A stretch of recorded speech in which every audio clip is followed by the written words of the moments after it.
सत श्री अकाल जी। खबर खास लैके मैं हाजिर हाँ। मैं तुहाडे नाल नरेंद्रपाल सिंह। अज गल करांगे देश के बजट की, जिसनूं लैके कई तरह दी क्यासराइयां का दौर चल रहा सी, पर अज उन्होंने ब्रेक लग गई जदों केंद्रीय खजाना मंत्री निर्मला सीतारमन ने बजट पेश किया। बजट विच की कुछ खास सी अते किसान अते वपारी वर्ग दीआं उम्मीदां ते किन्ना खरा उतरिया है बजट, ये सब कुछ दिखावांगे अज दी इस खास पेशकश विच।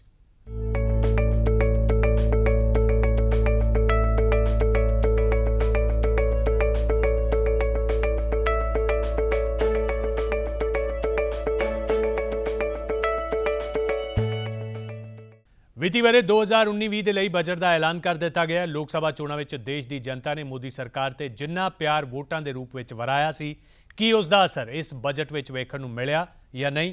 खास तौर पर देश के अर्थचारे की रीढ़ की हड्डी मन्ने जाण वाले किसानां नूं इस बजट में की मिलिया, वेखो इस रिपोर्ट विच।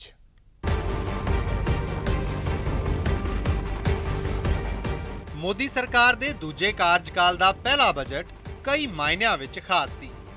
इस दी पहली खासियत सी कि पूर्ण तौर ते पहली बार महिला खजाना मंत्री वालों इस बजट नूं पेश किया जाना सी। ते जदों निर्मला सीतारमन अपनी पूरी टीम दे नाल संसद पहुंचे तां उन्हां दहाकियां पुरानी रवायत नूं तोड़दे होए नवीं मिसाल पेश की, क्योंकि केंद्रीय खजाना मंत्री दे हत्थ विच लाल रंग दा सूटकेस नहीं सगों भारतीय सभ्याचार दा हिस्सा बही खाता सी।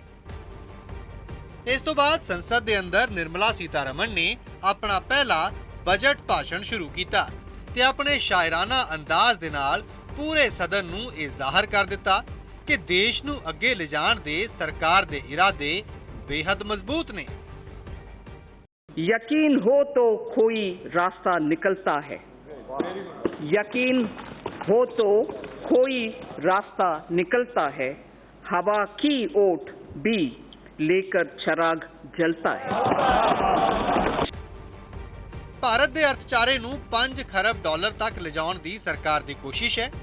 इस दा ऐलान पहला आर्थिक सर्वेखण च कीता गया सी अते अपने बजट भाषण च भी खजाना मंत्री ने इस दा जिक्र किया।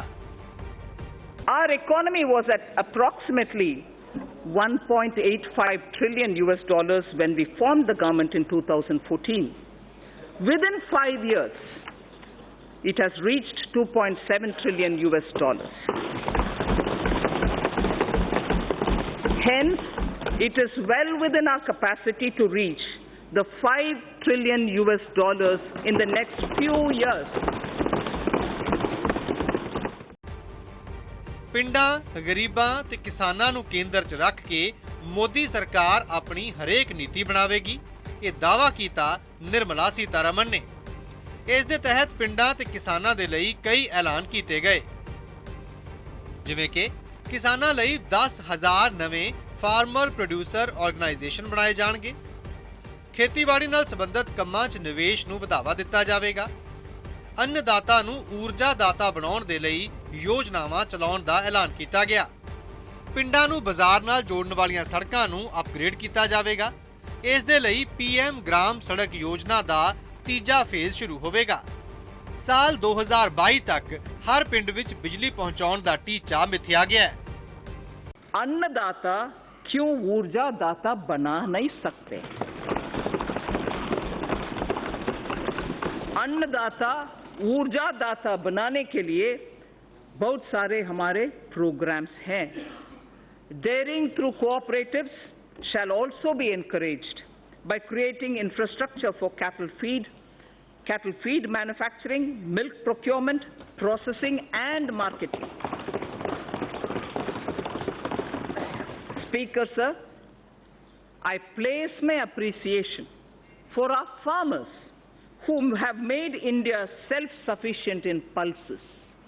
दलहन के रेवोल्यूशन जो हमारे किसान ने किया है, पिछले 1.5 साल में किया है, उसके लिए उनको मैं बधाई देना चाहती हूँ। I am sure they will repeat such a success even in the production of oil seed. तिलहन में भी हम उम्मीद रखते हैं हमारे किसान ऐसे ही सफलता पाएंगे।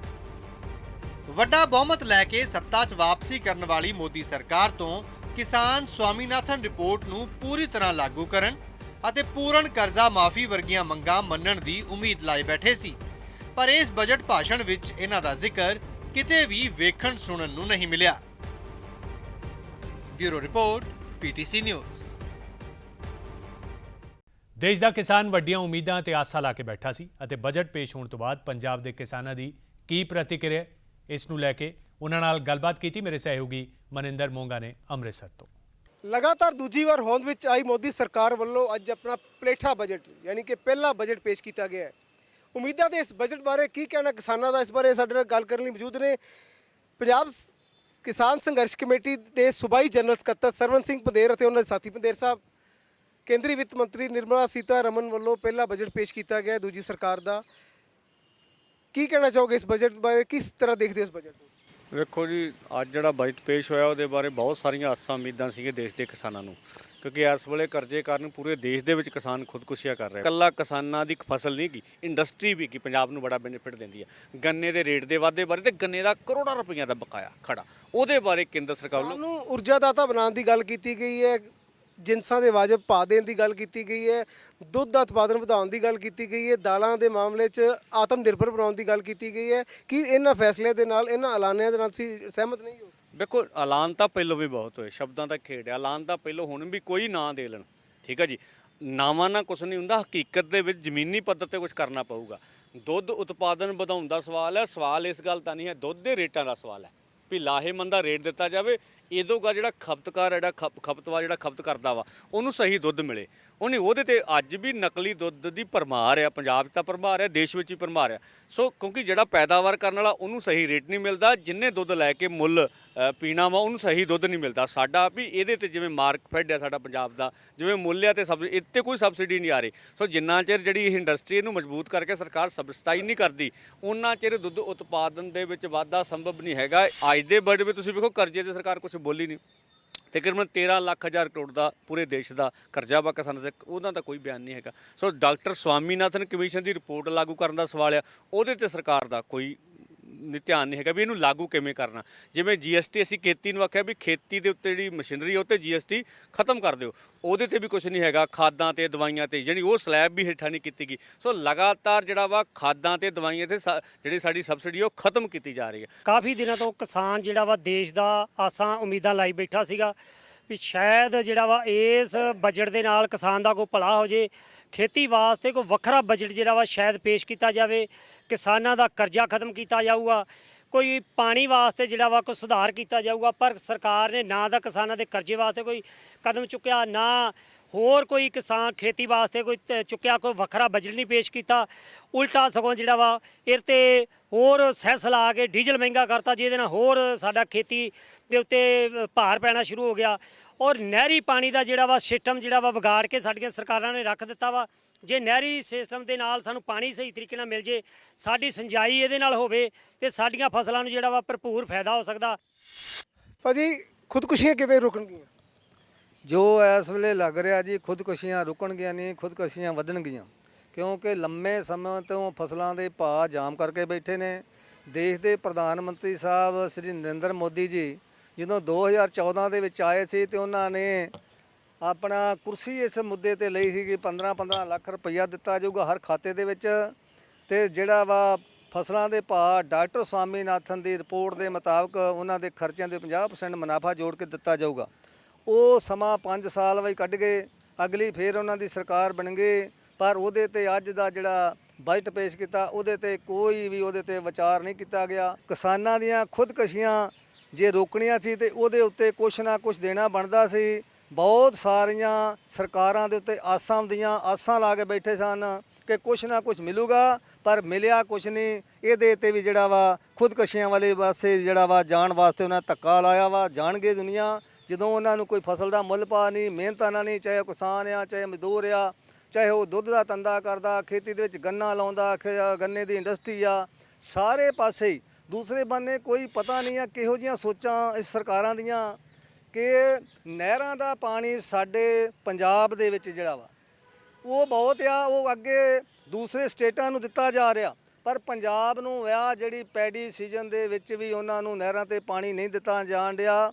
ਬਹੁਤ ਸਾਰੇ ਸੂਏ ਨਹਿਰਾਂ ਜਿਹੜੇ ਆ ਖਾਲੇ ਉਸ ਤਰ੍ਹਾਂ ਸੁੱਕੇ ਪਏ ਆ। ਮਹਿਕਮੇ ਨੂੰ 2-4 ਵਾਰੀ ਅਸੀਂ ਵੀ ਕਿਹਾ ਵਾ, 8 ਤਰੀਕ ਨੂੰ ਫਿਰ ਉਹਨੂੰ ਕਹਿਣ ਜਾ ਰਹੇ ਆ। ਉੱਥੇ ਉਹਨਾਂ ਦਾ ਘਰਾਓ ਵੀ ਹੋਇਆ ਸਕਦਾ ਤੇ ਕਰਾਂਗੇ। ਪਰ ਉਹਦੇ ਤੇ ਆ ਵੀ ਜੇ ਨਹਿਰਾਂ ਦੇ ਵਿੱਚ ਪਾਣੀ ਮਿਲਦਾ ਵਾ ਤੇ ਨਾ ਤਾਂ ਸਾਨੂੰ ਬਿਜਲੀ ਖਿੱਚਣ ਦੀ ਲੋੜ ਆ, ਪਾਣੀ ਸਾਡਾ ਬਚ ਸਕਦਾ ਵਾ। ਸੋ ਸਰਕਾਰ ਕਿਸੇ ਵੀ ਪੱਖ ਦੇ ਵਿੱਚ ਕਿਸਾਨਾਂ ਦੇ ਨਾਲ ਨਹੀਂ ਖੜੀ, ਕਿਸੇ ਨੂੰ ਖੁਦਕੁਸ਼ੀਆਂ ਤੋਂ ਰੋਕਣ ਦੀ ਬਜਾਏ ਉਲਟਾ ਉਹਨਾਂ ਨੂੰ ਖੁਦਕੁਸ਼ੀਆਂ ਕਰਨ ਵਾਸਤੇ ਪ੍ਰਸਾਦ ਕਰਨ ਰਹੀ ਆ। ਪੰਦੇਰ ਸਾਹਿਬ ਨਟਸ਼ਲ 100 ਚੋਂ ਕਿੰਨੇ ਨੰਬਰ ਦਿਓਗੇ ਬਜਟ ਨੂੰ? ਬਜਟ ਜੀ ਅਸੀਂ ਤਾਂ ਕੁਝ ਵੀ ਨਹੀਂ ਦਾਂਗੇ, ਜ਼ੀਰੋ ਦਾਂਗੇ ਜੀ ਬਜਟ ਨੂੰ। ਜਿਸ ਕਿੱਤੇ ਨਾਲ ਜੁੜੇ ਹੋਏ ਆ, ਜਿਸ ਕਿੱਤੇ ਦੇ ਲੋਕਾਂ ਨਾਲ ਜੁੜੇ ਹੋਏ ਆ, ਖੁਦਕੁਸ਼ੀਆਂ ਦਾ ਡੱਕਣ ਦਾ ਇੱਕ ਹੀ ਰਾਹ ਆ ਵੀ ਇੱਕ ਵਾਰੀ ਸਾਰੇ ਕਰਜ਼ੇ ਤੇ ਲਕੀਰ ਮਾਰੇ ਸਰਕਾਰ ਤੇ ਫਸਲਾਂ ਦੇ ਰੇਟ ਲਾਹੇਮੰਦ ਦੇਵੇ। ਇਹੀ ਹੱਲ ਹੈ, ਇਸ ਤੋਂ ਇਲਾਵਾ ਕੋਈ ਹੱਲ ਨਹੀਂ ਹੈਗਾ ਦੂਸਰਾ। ਇਹ ਨੇ ਕਿਸਾਨ ਜਿਨ੍ਹਾਂ ਨੇ ਕਿਤੇ ਨਾ ਕਿਤੇ ਆਮ ਬਜਟ ਤੇ ਨਿਰਾਸ਼ਾ ਜ਼ਾਹਿਰ ਕਰਦਿਆਂ ਮੰਗ ਕੀਤੀ ਹੈ ਕਿ ਕਿਸਾਨਾਂ ਦੀ ਖੁਦਕੁਸ਼ੀਆਂ ਰੋਕਣ ਦੇ ਲਈ ਇੱਕ ਮੁਸ਼ਤ ਜੋ ਕਰਜ਼ਾ ਹੈ ਮਾਫ ਕੀਤਾ ਜਾਵੇ ਤੇ ਜਿੰਸਾਂ ਦੇ ਭਾਅ ਉੱਚੇ ਦਿੱਤੇ ਜਾਣ। ਕੈਮਰਾ ਪਰਸਨ ਅਵਤਾਰ ਸਿੰਘ ਦੇ ਨਾਲ ਮਨਿੰਦਰ ਸਿੰਘ ਮੋਂਗਾ, PTC ਨਿਊਜ਼, ਅੰਮ੍ਰਿਤਸਰ। ਵੇਲਾ ਇੱਕ ਬ੍ਰੇਕ ਦਾ। ਬ੍ਰੇਕ ਤੋਂ ਬਾਅਦ ਤੁਹਾਨੂੰ ਵਿਖਾਵਾਂਗੇ ਕਿ ਉਮੀਦਾਂ ਦੇ ਬਜਟ ਵਿੱਚ ਹੋਰ ਕੀ ਕੁਝ ਰਿਹਾ ਖਾਸ।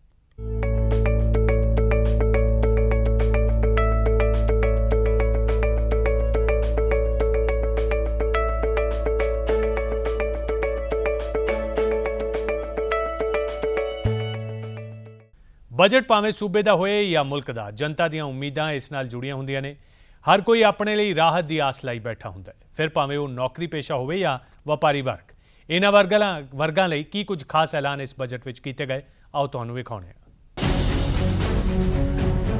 ਕੇਂਦਰੀ ਖਜ਼ਾਨਾ ਮੰਤਰੀ ਨਿਰਮਲਾ ਸੀਤਾਰਮਨ ਵੱਲੋਂ ਸਾਲ 2019-20 ਲਈ ਦੇਸ਼ ਦਾ ਬਜਟ ਪੇਸ਼ ਕੀਤਾ ਗਿਆ। ਆਪਣੇ ਭਾਸ਼ਣ ਦੇ ਵਿੱਚ ਖਜ਼ਾਨਾ ਮੰਤਰੀ ਨੇ ਮੋਦੀ ਸਰਕਾਰ ਦੇ ਪਿਛਲੇ ਕਾਰਜਕਾਲ ਦੀਆਂ ਉਪਲਬਧੀਆਂ ਨੂੰ ਗਿਣਾਉਂਦਿਆਂ ਹੋਇਆਂ ਦੇਸ਼ ਦੇ ਅਰਥਚਾਰੇ ਨੂੰ ਹੋਰ ਵੱਡਾ ਕਰਨ ਦਾ ਸੁਪਨਾ ਵਿਖਾਇਆ। ਇਸ ਬਜਟ ਤੋਂ ਹਰ ਵਰਗ ਆਪਣੇ ਲਈ ਕਈ ਉਮੀਦਾਂ ਲਈ ਬੈਠਾ ਸੀ। ਖਾਸ ਤੌਰ ਤੇ ਮਿਡਲ ਕਲਾਸ ਨੂੰ ਟੈਕਸ ਦੇ ਵਿੱਚ ਛੋਟ ਦੀ ਉਮੀਦ ਸੀ, ਪਰ ਅਜਿਹਾ ਕੋਈ ਐਲਾਨ ਖਜ਼ਾਨਾ ਮੰਤਰੀ ਵੱਲੋਂ ਨਹੀਂ ਕੀਤਾ ਗਿਆ। 5 ਲੱਖ ਰੁਪਏ ਤੱਕ ਦੀ ਆਮਦਨ ਵਾਲਿਆਂ ਨੂੰ ਟੈਕਸ ਦੇ ਵਿੱਚ ਛੋਟ ਨੂੰ ਬਰਕਰਾਰ ਰੱਖਿਆ ਗਿਆ। 2 ਕਰੋੜ ਤੱਕ ਦੀ ਸਾਲਾਨਾ ਆਮਦਨ ਤੇ ਟੈਕਸ ਸਲੈਬ ਦੇ ਵਿੱਚ ਕੋਈ ਬਦਲਾਅ ਨਹੀਂ। 2 ਤੋਂ 5 ਕਰੋੜ ਤੱਕ ਦੀ ਸਾਲਾਨਾ ਆਮਦਨ ਤੇ 3% ਵਾਧੂ ਟੈਕਸ। 5 ਤੋਂ 7 ਕਰੋੜ ਦੀ ਸਾਲਾਨਾ ਆਮਦਨ ਤੇ 7% ਵਾਧੂ ਟੈਕਸ। 400 ਕਰੋੜ ਰੁਪਏ ਤੱਕ ਦੇ ਟਰਨਓਵਰ ਵਾਲੀਆਂ ਕੰਪਨੀਆਂ ਨੂੰ 25% ਕਾਰਪੋਰੇਟ ਟੈਕਸ ਭਰਨਾ ਹੋਵੇਗਾ। ਮਿਡਲ ਕਲਾਸ ਨੂੰ ਹੋਮ ਲੋਨ ਦੇ ਵਿਆਜ ਉੱਤੇ 1.5 ਲੱਖ ਰੁਪਏ ਹੋਰ ਰਾਹਤ ਦੇਣ ਦਾ ਐਲਾਨ ਕੀਤਾ ਗਿਆ। 45 ਲੱਖ ਰੁਪਏ ਤੱਕ ਦੇ ਘਰ ਖਰੀਦਣ ਵਾਲਿਆਂ ਨੂੰ ਵਿਆਜ ਉੱਤੇ ਛੋਟ 2 ਲੱਖ ਤੋਂ ਵਧਾ ਕੇ 3.5 ਲੱਖ ਕੀਤੀ ਗਈ। ਪ੍ਰਧਾਨ ਮੰਤਰੀ ਆਵਾਸ ਯੋਜਨਾ ਦੇ ਤਹਿਤ 2022 ਤੱਕ 1.95 ਕਰੋੜ ਘਰ ਬਣਾਉਣ ਦਾ ਟੀਚਾ ਮਿੱਥਿਆ ਗਿਆ। ਛੋਟੇ ਦੁਕਾਨਦਾਰ ਨੂੰ ਪੈਨਸ਼ਨ ਦੇਣ ਦਾ ਐਲਾਨ ਕੀਤਾ ਗਿਆ। To alleviate the tax burden on small and medium income earners, this includes self-employed as well as small traders, salary earners and senior citizens.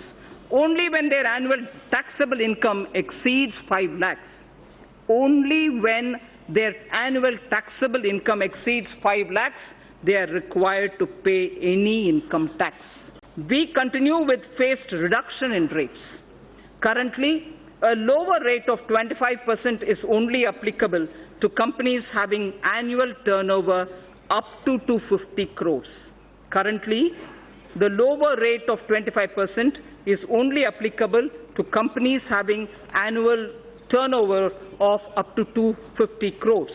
I propose to widen this to include all companies having an annual turnover of up to 400 crores. Railway ਨੂੰ ਲੈ ਕੇ ਵੀ ਖਜ਼ਾਨਾ ਮੰਤਰੀ ਨੇ ਕਈ ਐਲਾਨ ਕੀਤੇ।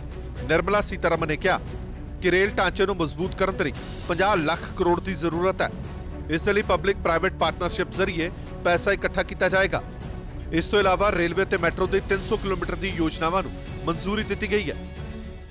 To make railway travel a pleasant and satisfying experience to the common citizen, again, ease of living, we will launch a massive program of railway station modernization this year. Railway station modernization will be launched this year. Budget ਦੇ ਵਿੱਚ ਕੁਝ ਜ਼ਰੂਰੀ ਚੀਜ਼ਾਂ ਜਿੱਥੇ ਮਹਿੰਗੀਆਂ ਕੀਤੀਆਂ ਗਈਆਂ ਨੇ ਤੇ ਦੂਜੇ ਪਾਸੇ ਕੁਝ ਦੀ ਕੀਮਤਾਂ 'ਚ ਕਟੌਤੀ ਦਾ ਵੀ ਐਲਾਨ ਹੋਇਆ। ਪੈਟਰੋਲ ਡੀਜ਼ਲ ਤੇ 1 ਰੁਪਏ ਫੀ ਲੀਟਰ ਐਕਸਾਈਜ਼ ਡਿਊਟੀ ਲਗਾਈ ਗਈ ਹੈ। ਸੋਨੇ ਉੱਤੇ ਕਸਟਮ ਡਿਊਟੀ ਵਧਾ ਕੇ 12.5% ਕਰ ਦਿੱਤੀ ਗਈ ਹੈ। ਇਲੈਕਟ੍ਰਿਕ ਗੱਡੀਆਂ ਉੱਤੇ GST ਦੀ ਦਰ 12% ਤੋਂ ਘਟਾ ਕੇ 5% ਕਰ ਦਿੱਤੀ ਗਈ ਹੈ। ਇਸ ਤੋਂ ਇਲਾਵਾ ਕਈ ਹੋਰ ਅਹਿਮ ਐਲਾਨ ਖਜ਼ਾਨਾ ਮੰਤਰੀ ਵੱਲੋਂ ਕੀਤੇ ਗਏ। ਪੈਨ ਅਤੇ ਆਧਾਰ ਕਾਰਡ ਦੋਹਾਂ ਰਾਹੀਂ ਭਰਿਆ ਜਾ ਸਕੇਗਾ ਇਨਕਮ ਟੈਕਸ ਰਿਟਰਨ। ਹਰ NRI ਨੂੰ ਮਿਲੇਗਾ ਆਧਾਰ ਕਾਰਡ, ਨਹੀਂ ਕਰਨਾ ਪਵੇਗਾ 180 ਦਿਨਾਂ ਦਾ ਇੰਤਜ਼ਾਰ। ਘੱਟੋ ਘੱਟ ਇੱਕ ਮਹਿਲਾ ਵਾਲੇ ਸੈਲਫ ਹੈਲਪ ਗਰੁੱਪ ਨੂੰ ਮੁਦਰਾ ਸਕੀਮ ਤਹਿਤ 1 ਲੱਖ ਰੁਪਏ ਤੱਕ ਦਾ ਕਰਜ਼ਾ ਦਿੱਤਾ ਜਾਏਗਾ। ਐਵੀਏਸ਼ਨ ਸੈਕਟਰ, ਮੀਡੀਆ, ਐਨੀਮੇਸ਼ਨ ਅਤੇ ਇੰਸ਼ੋਰੈਂਸ ਸੈਕਟਰ ਦੇ ਵਿੱਚ FDI ਨੂੰ ਲੈ ਕੇ ਵਿਚਾਰ ਕੀਤਾ ਜਾਏਗਾ। Bureau report, PTC news. Punjab ਦੇ ਸਨਅਤੀ ਸ਼ਹਿਰ ਲੁਧਿਆਣਾ ਦੇ ਵਪਾਰੀ ਵਰਗ ਦੀ ਇਸ ਬਜਟ ਨੂੰ ਲੈ ਕੇ ਕੀ ਰਾਏ ਹੈ? ਕੀ ਸਨਅਤਕਾਰਾਂ ਲਈ ਕੀਤੇ ਗਏ ਐਲਾਨਾਂ ਤੋਂ ਉਹ ਸੰਤੁਸ਼ਟ ਨੇ? ਇਸ ਬਾਰੇ ਸਾਡੇ ਸਹਿਯੋਗੀ ਨਵੀਨ ਸ਼ਰਮਾ ਨੇ ਕੀਤੀ ਸਨਅਤਕਾਰਾਂ ਦੇ ਨਾਲ ਖਾਸ ਗੱਲਬਾਤ। ਵਿੱਤ ਮੰਤਰੀ ਨਿਰਮਲਾ ਸੀਤਾਰਮਨ ਵੱਲੋਂ ਬਜਟ ਪੇਸ਼ ਕਰ ਦਿੱਤਾ ਗਿਆ। ਆਮ ਜਨਤਾ ਨੂੰ ਬੜੀ ਵੱਡੀ ਰਾਹਤ ਦਿੱਤੀ ਹੈ, ਪਰ ਵਪਾਰੀਆਂ ਨੂੰ ਕਿੰਨੀ ਰਾਹਤ ਮਿਲੀ ਹੈ? ਸਾਡੇ ਨਾਲ ਲਗਾਤਾਰ ਵਪਾਰੀ ਜੁੜੇ ਹੋਏ ਨੇ। ਪੋਗਲ ਸਾਹਿਬ, ਬਜਟ ਪੇਸ਼ ਹੋ ਗਿਆ, ਕਿੰਨੀ ਕੁ ਰਾਹਤ ਮਿਲੀ ਹੈ ਤੁਹਾਨੂੰ? ਰਾਹਤ ਦੇ ਨਾਂ 'ਤੇ ਤਾਂ ਜੀ ਕੁਝ ਵੀ ਨਹੀਂ ਮਿਲਿਆ, ਕਿਉਂਕਿ ਇੰਡਸਟਰੀ ਜੋ ਸੋਚਦੀ ਸੀਗੀ ਵੀ ਸਾਨੂੰ ਕਿਸੇ ਚੀਜ਼ ਦੀ ਇੱਥੇ ਮਿਲੇਗੀ, ਜਿੱਦਾਂ ਸਾਡੀ ਇੰਪੋਰਟ ਹੋ ਰਹੀ ਹੈ ਸਾਈਕਲ ਪਾਰਟ ਚਾਈਨਾ ਤੋਂ, ਉਹਦੇ 'ਤੇ ਸਾਨੂੰ ਉਮੀਦ ਸੀ ਵੀ ਸ਼ਾਇਦ ਇਹ ਡਿਊਟੀ ਵਧਾਉਣਗੇ ਤੇ ਇੰਡਸਟਰੀ ਬਚੇਗੀ। ਕਿਉਂਕਿ ਅੱਜ ਐਸੀ ਸਿਚੁਏਸ਼ਨ ਆਈ ਹੋਈ ਹੈ, ਬਹੁਤ ਪਾਰਟਸ ਜਿਹੜੇ ਹੈਗੇ ਇੰਡੀਆ 'ਚ ਬਣਨੇ ਬੰਦ ਹੋ ਗਏ, ਸਾਈਕਲ ਪਾਰਟਸ ਉਹ ਸਿਰਫ ਚਾਈਨਾ ਤੋਂ ਆ ਰਹੇ ਆ, ਤੇ ਜੇ ਉਹਦੇ 'ਤੇ ਡਿਊਟੀ ਲੱਗ ਜਾਂਦੀ ਕੁਛ ਤੇ ਸ਼ਾਇਦ ਇੰਡਸਟਰੀ ਨੂੰ ਕੁਛ ਰਿਲੀਫ ਮਿਲ ਜਾਂਦੀ। ਦੂਜੇ ਪਾਸੇ GST ਅਸੀਂ ਕਿਹਾ ਸੀ ਇਹਨਾਂ ਨੂੰ ਵੀ ਤੁਸੀਂ ਲੋਹੇ 'ਤੇ ਔਰ ਜਿਹੜਾ ਹੈਗਾ ਸਾਈਕਲ ਪਾਰਟ ਦੇ ਉੱਤੇ ਉਹ ਸੇਮ ਕਰਾਓ, ਉਹਦਾ ਕਰੋ, ਉਹਦੇ 'ਤੇ ਵੀ ਕੋਈ ਰਿਲੀਫ ਨਹੀਂ ਮਿਲੀ। ਕੁੱਲ ਮਿਲਾ ਕੇ ਕਿਹੋ ਜਿਹਾ ਬਜਟ? ਕੁੱਲ ਮਿਲਾ ਕੇ ਆਮ ਬੰਦੇ ਨੂੰ ਤਾਂ ਕੁਝ ਨਹੀਂ ਮਿਲਿਆ ਇਸ ਚੋਂ। ਮਤਲਬ ਜੇ ਕਹਿ ਲਓ ਘਰਾਂ ਵਾਸਤੇ ਉਹ ਉਹਨਾਂ ਦੇ ਬਜਟ ਘਰ ਦੇ ਵੀ ਮਹਿੰਗੇ ਹੋ ਜਾਣੇ, ਹਰ ਇੱਕ ਦੇ ਜਿਹੜਾ ਡੀਜ਼ਲ ਪੈਟਰੋਲ ਦੇ ਉੱਤੇ ਵੱਧ ਗਿਆ, ਕਿਉਂਕਿ ਇਹਦੇ ਨਾਲ ਹਰ ਇੱਕ ਚੀਜ਼ ਫਰੇਟ ਵੱਧ ਜਾਣਾ, ਕਾਫੀ ਫਰਕ ਪੈਣਾ ਇਹਨਾਂ ਚੀਜ਼ਾਂ ਦਾ। ਬਾਕੀ ਇੰਡਸਟਰੀ ਦੇ ਲਈ ਤਾਂ ਕੋਈ ਹੈ ਹੀ ਨਹੀਂ ਕੁਝ ਵੀ। ਊਜਾ ਸਾਹਿਬ, ਇੰਡਸਟਰੀ ਨੂੰ ਬਚਾਉਣ ਵਾਸਤੇ ਇਹਨਾਂ ਨੇ ਕੁਝ ਨਹੀਂ ਕੀਤਾ। MSME ਵਾਸਤੇ ਕਿਸੇ ਤਰ੍ਹਾਂ ਦਾ ਵੀ, ਕਿਉਂਕਿ ਦੇਖੋ ਡਿਕਲਾਈਨ ਹੋ ਰਹੀ ਹੈ, ਇਕਨੋਮੀ ਦੱਸ ਰਹੀ ਹੈ, ਸਾਡੀਆਂ ਸੇਲ ਸਾਰੀਆਂ ਘਟ ਰਹੀਆਂ ਨੇ। ਸੇਲ ਨੂੰ ਵਧਾਉਣ ਵਾਸਤੇ ਜਾਂ ਇੰਡਸਟਰੀ ਨੂੰ ਉੱਪਰ ਚੱਕਣ ਵਾਸਤੇ ਕੁਝ ਨਹੀਂ ਹੋਇਆ, ਕਿਉਂਕਿ ਅਗਰ MSME ਤਾਂ ਹੀ ਤਰੱਕੀ ਕਰ ਸਕਦਾ ਹੈ ਅਗਰ ਉਹਨੂੰ ਚਾਈਨਾ ਵਗੈਰਾ ਮਾਹੌਲ ਦਿੱਤਾ ਜਾਵੇ। ਕੈਪੀਟਲ ਅਪਗ੍ਰੇਡੇਸ਼ਨ ਵਾਸਤੇ ਸਾਨੂੰ 3-4% ਰੇਟ ਆਫ ਇੰਟਰਸਟ 'ਤੇ ਮਸ਼ੀਨਾਂ ਮਿਲਣ, ਲੇਬਰ ਲਾਜ਼ ਇੰਨੇ ਸੌਖੇ ਹੋਣ। ਸਾਡੇ ਕੋਲ ਸਾਰੇ ਪੰਜਾਬ ਦੇ ਵਿੱਚ ਮਾਈਗ੍ਰੇਟਿਵ ਲੇਬਰ ਹੈ। ਮਾਈਗ੍ਰੇਟਿਵ ਲੇਬਰ ਆਉਣ ਵਾਸਤੇ 4 ਮਹੀਨੇ ਉਹ ਕੰਮ ਕਰਦੇ ਨੇ, ਕੋਈ 2 ਮਹੀਨੇ ਕੰਮ ਕਰਦਾ, 6 ਮਹੀਨੇ ਕਰਦਾ। ਪ੍ਰੋਵੀਡੈਂਟ ਫੰਡ ਦਾ ਕਾਨੂੰਨ ਕਹਿੰਦਾ ਜੀ ਇੱਕ ਦਿਨ ਵੀ ਉਹਨੇ ਕੰਮ ਕੀਤਾ ਹੈ ਤਾਂ ਉਹਦਾ ਪ੍ਰੋਵੀਡੈਂਟ ਫੰਡ ਕੱਟੋ। ਹੁਣ ਕੱਟਤਾ ਸੀ ਦਿੱਤਾ, ਜਮ੍ਹਾਂ ਅਸੀਂ ਕਰਾਤਾ, ਸਰਕਾਰ ਨੂੰ ਲੈਗਾ ਕੌਣ? ਸਰਕਾਰ ਨੇ ਤਾਂ ਅੱਜ ਪ੍ਰੋਵੀਡੈਂਟ ਫੰਡ ਨੂੰ ਐਕਸਪ੍ਰੈਸ ਬੈਂਕ ਅਕਾਊਂਟ ਬਣਾ ਛੱਡਿਆ। ਜਿਹੜੀ ਪੈਨਸ਼ਨ ਦੀ ਗੱਲ ਕੀਤੀ ਉਹਨਾਂ ਨੇ, ਪੈਨਸ਼ਨ ਦੀ ਗੱਲ ਕੀਤੀ, ਜਿਹੜਾ ਬਹੁਤ ਥੋੜ੍ਹੇ ਜਿਹੇ ਗੱਲਾਂ ਕੀਤੀਆਂ ਨੇ। ਤੁਸੀਂ ਮੈਨੂੰ ਦੱਸੋ, ਜਿੰਨੀਆਂ ਗੱਲਾਂ ਕਰਦੇ ਨੇ MLA ਨੂੰ ਤਾਂ ਪੈਨਸ਼ਨ ਮਿਲ ਜਾਣੀ ਹੈ, ਇਹ ਛੋਟੇ ਦੁਕਾਨਦਾਰਾਂ ਨੂੰ ਪੈਨਸ਼ਨ ਕਦੋਂ ਮਿਲਣੀ ਹੈ ਇਹ ਗਾਡ ਨੋਸ। ਇੰਪਲੀਮੈਂਟ ਤੁਹਾਨੂੰ ਪਤਾ ਕਾਨੂੰਨ ਬਣ ਜਾਂਦੇ ਨੇ, ਇੰਪਲੀਮੈਂਟੇਸ਼ਨ ਤਾਂ ਪ੍ਰੋਪਰ ਹੁੰਦੀ ਨਹੀਂ। ਚਲ ਟੈਕਨੀਕਲੀ ਹੂਜਾ ਸਾਹਿਬ, ਕਿਹੋ ਜਿਹਾ ਬਜਟ ਹੋਣਾ ਚਾਹੀਦਾ ਸੀ ਫਿਰ ਵਪਾਰੀਆਂ? ਦੇਖੋ ਵੈਸੇ ਇਹਦੇ 'ਚ ਵਪਾਰੀਆਂ ਵਾਸਤੇ ਇੱਕ ਮੇਨ ਚੀਜ਼ ਹੈਗੀ ਹੈ, ਇੰਡਸਟਰੀ ਦੀ ਗਰੋਥ ਹੋਏਗੀ। ਇਹਨਾਂ ਨੇ ਕਿਹਾ ਹੈ ਗਾਂਵ, ਗਰੀਬ ਔਰ ਕਿਸਾਨ, ਠੀਕ ਹੈ, ਉਹਨਾਂ ਚੱਕੋ, ਅਸੀਂ ਇਹ ਨਹੀਂ ਕਹਿੰਦੇ, ਠੀਕ ਹੈ, ਉਹਨਾਂ ਦੀ ਅਗਰ ਅੱਛੀ ਉਹਨਾਂ ਦੀ ਆਮਦਨ ਹੋਏਗੀ, ਉਹਨਾਂ ਨੂੰ ਵੈਲਫੇਅਰ ਉਹਨਾਂ ਦੇ ਅੱਛੇ ਹੋਣਗੇ ਤਾਂ ਉਹਨਾਂ ਦੀ ਡਿਮਾਂਡ ਵਧੇਗੀ, ਇੰਡਸਟਰੀ ਦੀ ਆਊਟਪੁੱਟ, ਇੰਡਸਟਰੀ ਦੀ ਪ੍ਰੋਡਕਸ਼ਨ ਵਧੇਗੀ, ਬਹੁਤ ਅੱਛੀ ਚੀਜ਼ ਹੈ।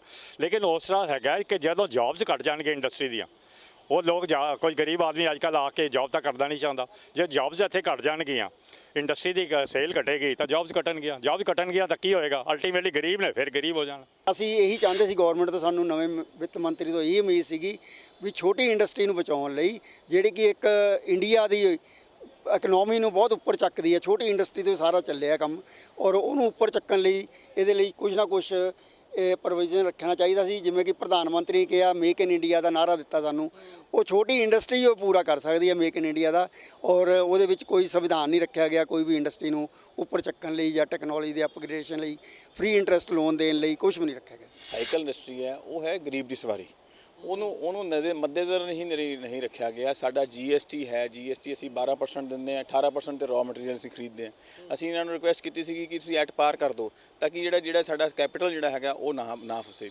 ਦੂਸਰਾ ਹੈ ਕਿ ਇਨਕਮ ਟੈਕਸ ਬਾਰੇ ਇਹਨਾਂ ਨੇ ਕੋਈ ਵੀ ਨਹੀਂ ਦਿੱਤੀ ਗਈ। ਇੰਪੋਰਟ ਬਿਲਕੁਲ ਡਿਸਕਸ ਨਹੀਂ ਕੀਤਾ ਗਿਆ, ਇੰਪੋਰਟ ਦਾ ਦੱਸਿਆ ਹੀ ਨਹੀਂ ਗਿਆ ਕਿ ਹਾਂਜੀ ਕੀ ਅਸੀਂ ਇੰਪੋਰਟ ਕਿਹਦੇ ਵਾਸਤੇ, ਕੀ ਰੋਕਥਾਮ ਵਾਸਤੇ, ਇੰਡਸਟਰੀ ਨੂੰ ਕਿਵੇਂ ਅਸੀਂ ਬਚਾਉਣਾ ਹੈ। ਇਹ ਚੀਜ਼ਾਂ ਪ੍ਰਧਾਨ ਜਿਹੜੀਆਂ ਹੈਗੀਆਂ ਅਸੀਂ ਐਕਸਪੈਕਟ ਕਰਦੇ ਸੀ ਪ੍ਰੈਜ਼ੈਂਟ ਗਵਰਨਮੈਂਟ ਤੋਂ, ਕਿਉਂਕਿ ਪਿਛਲੇ ਵਾਰੀ ਵੀ 5 ਸਾਲ ਪਿਛਲੇ ਹੁਣ ਗਵਰਨਮੈਂਟ ਨੇ ਵੀ ਦੇਖਿਆ, ਉਹਨਾਂ ਨੇ ਇੰਡਸਟਰੀ ਵੀ ਦੇਖੀ ਹੈ, ਹੁਣ ਇਸ ਵਾਰ ਵੀ ਅਸੀਂ ਦੇਖੀ ਹੈ। ਬਹੁਤ ਸਾਰੀਆਂ ਸਾਡੀਆਂ ਹੋਪਸ ਸੀਗੀਆਂ ਜਿਹੜੀਆਂ ਬਿਲਕੁਲ ਸ਼ਟਰ ਕਰ ਦਿੱਤੀਆਂ, ਸ਼ਟਰ ਕਰ। ਅੱਛਾ, ਕੁੱਲ ਮਿਲਾ ਕੇ ਬਜਟ ਤੇ ਕਿ ਛੋਟੀ ਇੰਡਸਟਰੀ ਲਈ ਤੇ ਕੋਈ ਖਾਸ ਵਿੱਚ ਹੈ ਨਹੀਂ, ਸਿਵਾਏ ਇਹਦੇ ਕਿ ਜਿਹੜਾ 2% ਲੋਨ ਇਹਨਾਂ ਨੇ ਸਬਵੈਂਸ਼ਨ ਜਾਂ ਸਬਸਿਡੀ ਲੋਨ ਸਬਸਿਡੀ ਦੇਣ ਦੀ, ਯਾਨੀ ਕਿ ਇੰਟਰਸਟ ਸਬਸਿਡੀ ਦੇਣ ਦਾ ਇਹਨਾਂ ਨੇ ਪ੍ਰਾਵਧਾਨ ਰੱਖਿਆ ਹੈ। ਇਸ ਤੋਂ ਇਲਾਵਾ ਉਹਦੇ ਲਈ ਵੀ 400 ਕਰੋੜ ਇਹਨਾਂ ਨੇ ਐਲੋਕੇਟ ਵੀ ਕਰਤਾ। ਇਸ ਤੋਂ ਇਲਾਵਾ ਇਹਨਾਂ ਨੇ ਇੰਡਸਟਰੀ 'ਤੇ ਕੁਝ ਨਹੀਂ ਕੀਤਾ, ਕਿਉਂਕਿ ਇਹ ਡੀ ਗਰੋਥ 'ਤੇ ਹੈ, ਡੀ ਗਰੋਥ 'ਤੇ ਜਾ ਰਹੀ ਹੈ ਇੰਡਸਟਰੀ ਪਿਛਲੇ 5 ਸਾਲਾਂ ਤੋਂ। ਛੋਟੀ ਇੰਡਸਟਰੀ ਬੰਦ ਹੋ ਰਹੀ ਹੈ ਔਰ ਜਿੰਨਾ ਵੀ ਇੰਟਰਸਟ ਜੋ ਵੀ ਐਕਸੈਸ ਟੂ ਫਾਈਨੈਂਸ ਹੈ, ਜਿਹੜੇ ਬੈਂਕ ਲੋਨ ਵੀ ਦਿੰਦੇ ਨੇ 80% ਲੋਨ ਤੇ ਵੱਡੇ ਸੈਕਟਰ ਲੈ ਜਾਂਦੇ ਨੇ, 20% ਬਚਦਾ ਸਾਡੀ ਇੰਡਸਟਰੀ ਲਈ, ਔਰ ਉਹ ਵੀ ਨੂੰ ਐਕਸੈਸ ਕਰਨ ਲਈ ਵੀ ਛੋਟੀ ਇੰਡਸਟਰੀ ਕੋਲ ਪ੍ਰਾਵਧਾਨ ਨਹੀਂ ਹੈਗੀ। ਪੈਨਸ਼ਨ ਤਾਂ ਲਾਈ ਨਾ, ਪੈਨਸ਼ਨ ਤੇ ਟ੍ਰੇਡਰਸ ਲਈ ਹੈ ਜੀ, ਪੈਨਸ਼ਨ ਨਾਲ ਗਰੋਥ ਨਹੀਂ ਹੋਣੀ। ਇਹ ਵੱਖਰੀ ਗੱਲ ਹੈ ਕਿ ਕਿਸਾਨਾਂ ਨੂੰ 72,000 ਕਰੋੜ ਦੇਣਾ, ਉਹ ਵੀ ਇਕਨੋਮੀ 'ਚ ਆਏਗਾ। ਇਨਫਰਾਸਟ੍ਰਕਚਰ 'ਚ 1 ਲੱਖ ਕਰੋੜ ਲੱਗਣਾ, ਉਹ ਵੀ ਇਕਨੋਮੀ 'ਚ ਆਏਗਾ। ਜਿਹੜੀ ਪੈਨਸ਼ਨ ਦੇਣਗੇ ਉਹ ਵੀ ਇਕਨੋਮੀ 'ਚ ਆਏਗਾ। ਕੁੱਲ ਮਿਲਾ ਕੇ ਖਰਾ ਨਹੀਂ ਉਤਰਿਆ ਇੰਡਸਟਰੀ ਲਈ ਕੁਝ ਨਹੀਂ ਸਰ। ਸੋ ਪੂਰੇ ਬਜਟ ਦੇ ਵਿੱਚ ਔਰਤਾਂ ਨੂੰ ਵੀ ਜਗ੍ਹਾ ਦਿੱਤੀ ਗਈ ਹੈ ਔਰ ਕਿਸਾਨਾਂ ਨੂੰ ਵੀ ਜਗ੍ਹਾ ਦਿੱਤੀ ਗਈ ਹੈ। ਵਪਾਰੀ ਵਰਗ ਜਿਹੜਾ ਹੈ ਉਹ ਉਮੀਦਾਂ ਜਿਹੜੀਆਂ ਉਹਨਾਂ ਦੀਆਂ ਥੋੜ੍ਹੀਆਂ ਜ਼ਿਆਦਾ ਸੀ, ਕਿਉਂਕਿ ਛੋਟੀ ਇੰਡਸਟਰੀ ਨੂੰ ਰਾਹਤ ਇਹ ਦਿੱਤੀ ਗਈ ਹੈ ਕਿ ਪੈਨਸ਼ਨ ਜਿਹੜੀ ਹੈ 1 ਕਰੋੜ ਤੋਂ ਜ਼ਿਆਦਾ, ਉਸ ਤੋਂ ਬਾਅਦ ਸਰਕਾਰ ਨੇ ਆਖਿਆ ਕਿ ਪੈਨਸ਼ਨ ਉਹਨਾਂ ਦੀ ਲੱਗੇਗੀ। ਔਰ ਕੁੱਲ ਮਿਲਾ ਕੇ ਬਜਟ ਜਿਹੜਾ ਹੈ ਆਮ ਜਨਤਾ ਦੇ ਲਈ ਤੇ ਵਪਾਰੀਆਂ ਦੇ ਲਈ ਸਹੀ ਸਾਬਿਤ ਹੋਇਆ ਜਾਂ ਨਹੀਂ ਹੋਇਆ, ਇਹਨਾਂ ਦਾ ਇਹ ਵੀ ਕਹਿਣਾ ਹੈ ਕਿ 5 ਸਾਲ ਦੇ ਵਿੱਚ ਪੂਰੀ ਤਰ੍ਹਾਂ ਇੰਪਲੀਮੈਂਟ ਹੋਏਗਾ। ਉਸ ਤੋਂ ਬਾਅਦ ਹੀ ਇਹ ਬਜਟ ਦਾ ਪੂਰੀ ਰੂਪਰੇਖਾ ਪਤਾ ਲੱਗੇਗੀ। ਕੈਮਰਾਮੈਨ ਬਲਵਿੰਦਰ ਗੋਲਡੀ ਦੇ ਨਾਲ ਨਵੀਨ ਸ਼ਰਮਾ, PTC ਨਿਊਜ਼ ਲੁਧਿਆਣਾ। ਖਬਰ ਖਾਸ ਵਿੱਚ ਅੱਜ ਵਾਸਤੇ ਇੰਨਾ ਹੀ। ਇਜਾਜ਼ਤ ਦਿਓ। ਧੰਨਵਾਦ।